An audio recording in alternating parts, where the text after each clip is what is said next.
नमस्कार, मी राहुल कुलकर्णी. यावेळेला दुष्काळाचं सावट आहे असं खुद्द मुख्यमंत्र्यांनी सांगितलं. त्याप्रमाणे नियोजन सुरू आहे.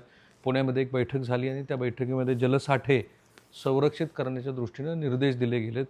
काल वेगळ्या जिल्हाधिकाऱ्यांच्या नोटिसा निघाल्या की तुम्ही पाणीसाठे रिझर्व्ह ठेवा. अशा वेळेला मग पिकाचं पण व्यवस्थापन कसं करावं आणि त्याहून महत्त्वाचं म्हणजे जेव्हा ग्लोबल हेडविंड आता काय हे जागतिक युद्ध केव्हा संपेल मिडल ईस्टमधलं ते माहिती नाही आहे आणि अशा वेळेला पावसाचं हे संकट. त्यामुळं अर्थात महागाई वाढेल असं दिसतं, पण सगळंच काही वाईट नाही आहे. एक सकारात्मक बातमी अशी दिसती आहे, ती आहे की यंदा एल निनोच्या संकटामुळे देशभरात पाऊस कमी होऊन दुष्काळाची शक्यता वर्तवली जात असताना इंडियन ओशन डायपोल अर्थात IOD सक्रिय झाला तर एल निनो काही प्रमाणामध्ये निष्प्रभ होऊन पाऊस वाढू शकतो. म्हणजेच जून जुलैमध्ये पावसाचे जे खंड पडणार होते ते आता पडणार नाहीत असं आता निरीक्षण वेगळ्या पद्धतीचे तज्ज्ञ व्यक्त करतात. अशा वेळेला पण आपण पुणे वेधशाळेमध्ये आहोत आणि सानप साहेब आहेतच आपल्यासोबत. साहेब, स्वागत आहे तुमचं. नमस्कार, थँक्यू. की मागं बोललो होतो आपण ह्याबद्दल. Yes, किती yes. शक्यता वाटते तुम्हाला? आता सध्या जर बघितलं तर एल निनोचे जे चान्सेस आहेत एल निनो फॉर्म होण्याचे ते आता 70 ते 80% आहे आणि ते मान्सूनमध्येच होणार आहे. हो. तर जून जुलै ऑगस्ट आणि नंतर जुलै ऑगस्ट सप्टेंबर हे जे महिने आहेत किंवा हे जे 3 महिन्याचा कालावधी आहे यामध्ये एल निनो फॉर्म होण्याचे चान्सेस मोर दॅन 70% आहेत आणि त्यामुळं एल निनो फॉर्म होईल असं एकंदरीत दिसतं आहे आणि most of the global climate models आहेत त्यांच्या जो अंदाज आहे त्यानुसार सुद्धा असंच दिसतंय.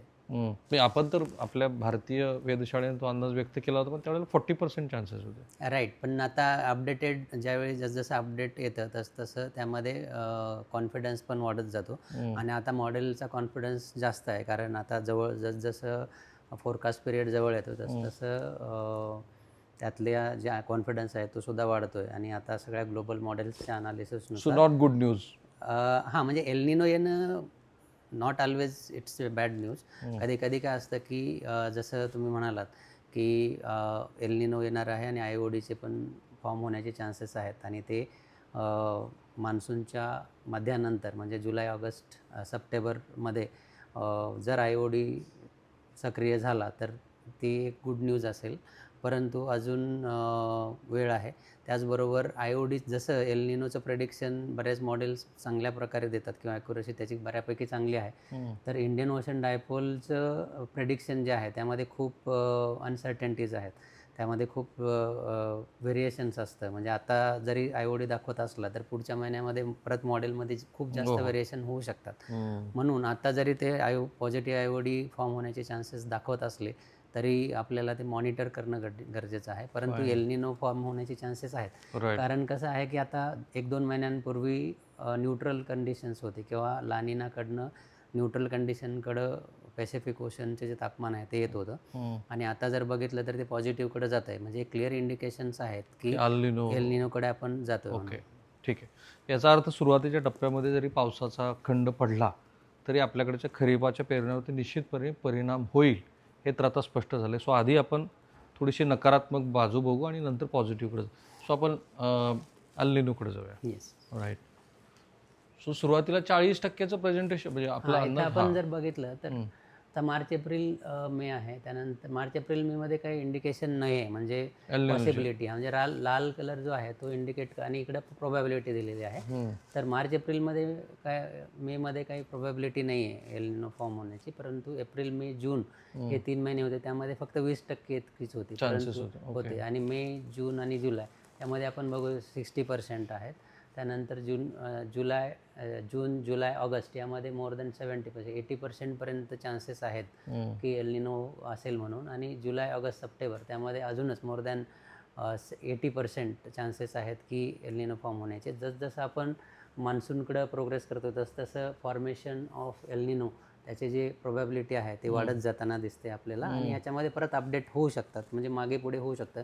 10% इकडे तिकडे होऊ शकतं. परंतु आपल्याला क्लिअरली दिसतं आहे की एल निनो फॉर्म होण्याचे चान्सेस जे आहेत मान्सूनमध्ये 70% जास्त आहेत. ओके, मग प्रशांत महासागर आपण दाखवायचं एकदा प्रेक्षकांना? दाखवू शकतो. कारण हे बघा, शास्त्रीय दृष्टीनं मी अनेक वेळेला म्हटलं की हे विज्ञान आहे, त्यामुळं पारंपरिक ज्ञानापेक्षा ह्याला जास्त महत्त्व दिलं पाहिजे. पारंपरिक ज्ञान आहेच महत्त्वाचं, त्यामुळे हे प्रिडिक्शन महत्त्वाचं. हे आता हे जे आहे सी सरफेस टेम्परेचर मध्ये काय चेंजेस झालेले आहे ते सरासरीपेक्षा जास्त आहे की कमी आहे ही पूर्ण हे प्रशांत महासागराचं सरफेस टेम्परेचर. येस, हे पूर्ण ॲक्च्युली ट्रॉपिकल ओशन्स म्हणजे यामध्ये इथं बघितलं तर इंडियन ओशन आहे, इथं प्रशांत महासागर आणि इकडं अटलांटिक. आता इथं जर आपण बघितलं तर हा प्रशांत महासागर आहे आणि प्रशांत महासागराच्या विषुववृत्तीय प्रदेशावर आणि तो जर ईस्टर्न पॅसिफिक असेल म्हणजे त्याच्या पूर्वेकडचा जो विषुववृत्तीय प्रशांत महासागर आहे, आपण इथं बघू शकतो की रेड कलर्स आहेत. याचा अर्थ इथं सरासरीपेक्षा तापमान वाढलेलं आहे. सेंट्रलमध्ये ते जास्त आहे आणि ईस्टर्न पॅसिफिकला थोडंसं वाढलेलं आहे. अजून यामध्ये अजून 2 महिने कंटिन्युअस हेच राहिलं तर एल निनो डिक्लेअर केला जातो जनरली. आणि तेच आपण जे प्रोबॅबिलिटीचे जे बार ग्राफ बघितला त्यामध्ये सुद्धा क्लिअर दिसतंय की जून जुलै ऑगस्ट किंवा जुलै ऑगस्ट सप्टेंबर या महिन्यांमध्ये तापमान जे आहे हे अजून वाढण्याची शक्यता आहे आणि एल निनो कंडिशन्स असण्याची chances more than 70%. So it's unfortunately ह्यावेळेला जे प्रिडिक्शन होतं आपलं ते तसं घडतंय.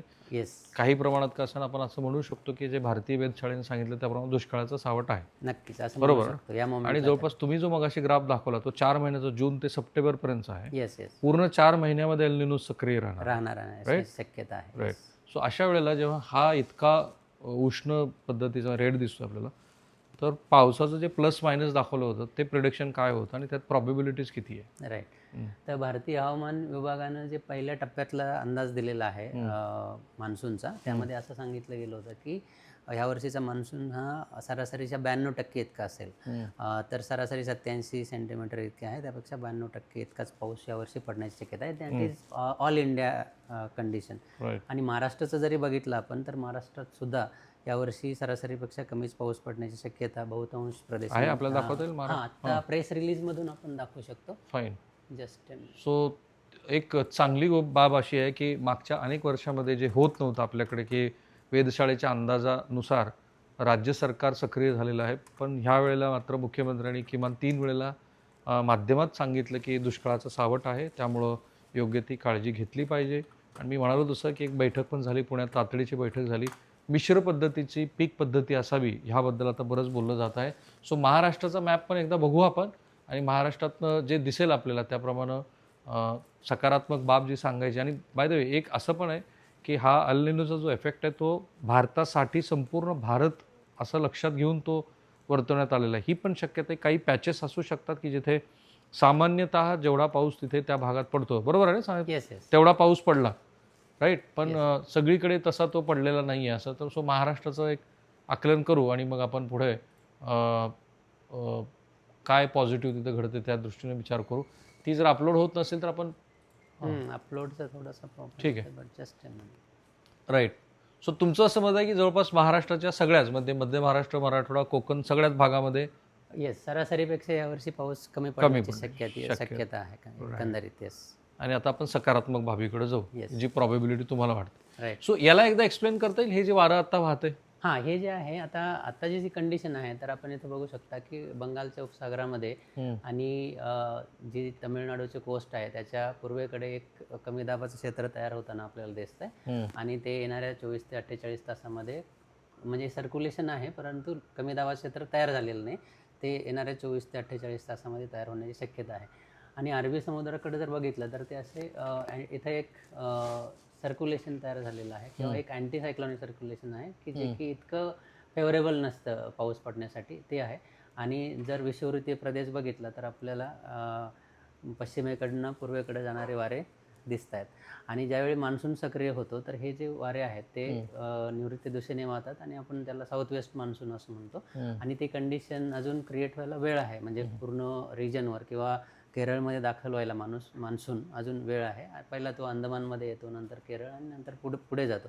आता जर कंडिशन बघितली तर हे कमी दाबाचं क्षेत्र तयार होण्याचे चान्सेस आहेत. आणि त्या व्यतिरिक्त अंदमान वगैरे तिथे पाऊस पडतोय परंतु अजून मान्सून आलेला नाही आहे. एक ब्रीफमध्ये, कारण काल कोकण किनारपट्टीत काही भागामध्ये जे नुकसान झालं ते यामुळेच झालं. राईट. हा म्हणजे काय आहे की ऑलरेडी इथे तापमान वाढलेलं आहे आणि मॉइश्चर सप्लाय जर थोडासा अरेबियन सीकडनं अजून मिळाला तर तिकडे थंडरस्टॉर्म्स किंवा आपण वादळी वाऱ्यांसह पाऊस पडणं हे घडत असतं. आणि कालची कंडिशन जी आहे ती किनारपट्टीच्या पावसाला कारणीभूत होते. मग पुढच्या 4 दिवसात महाराष्ट्रात काही भागामध्ये पाऊस सांगितला असं मी वाचलं, ते खरं आहे? फक्त आजच्यासाठी आहे तसं बघितलं तर, आणि नंतर आजसाठी दक्षिण मध्य महाराष्ट्रातील 1-2 डिस्ट्रिक्टसाठी फाईन. आणि कोकण किनारपट्टीच्या काही डिस्ट्रिक्टसाठी मध्ये पाऊस पडू शकतो. परंतु महाराष्ट्रातील इतर प्रदेशांमध्ये तापमान हे वाढण्याची शक्यता आहे येणाऱ्या 3 ते 4 दिवसांमध्ये. मागच्या आठवड्यात जे आपण बघतोय की ढगाळ वातावरण आहे, त्याचबरोबर थंडरस्टॉर्म्स आहे, वादळी वाऱ्यासह काही ठिकाणी पाऊस पडतो आहे.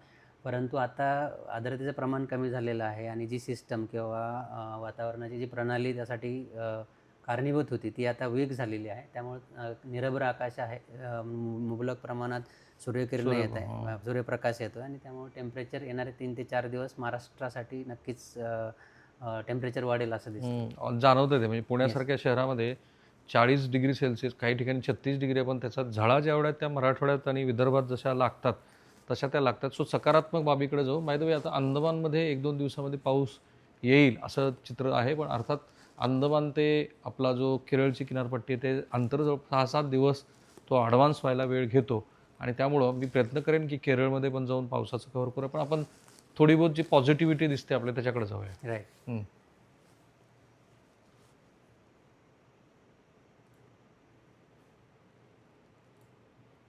राईट. तर इंडियन ओशन डायपोल म्हणजे एकंदरीत काय की ज्यावेळी आपलं जे western Indian ocean, equatorial Indian ocean आहे किंवा पश्चिम विषुववृत्तीय हिंदी महासागर आहे, तिथलं जर तापमान वाढलं आणि इकडचं पूर्वेकडचं जर तापमान कमी असेल सरासरीपेक्षा, तर अशी जी कंडिशन्स असते त्याला आपण पॉझिटिव्ह आयओडी असं म्हणतो. आणि त्याच्या उलट ज्यावेळी घडतं त्याला आपण निगेटिव्ह आयओडी असं म्हणतो. ज्यावेळी पॉझिटिव्ह आयओडी सक्रिय असतो त्यावेळी ती जी कंडिशन असते ती मान्सूनसाठी किंवा मान्सूनच्या पावसासाठी अनुकूल असते. आणि ज्यावेळी अशी परिस्थिती असते, निगेटिव्ह आयओडीची कंडिशन्स असते, त्यावेळी ती मान्सूनच्या पावसासाठी अनुकूल नसते. तर आता जसं सांगितलं जातं आहे बऱ्याच मॉडेल्समधून की पॉझिटिव्ह आयओडी फॉर्म होण्याचे चान्सेस जे आहे ते जुलै, ऑगस्ट आणि सप्टेंबर या महिन्यांमध्ये आहे, किंवा मग मान्सूनच्या दुसऱ्या टप्प्यामध्ये म्हणजे जुलैनंतर.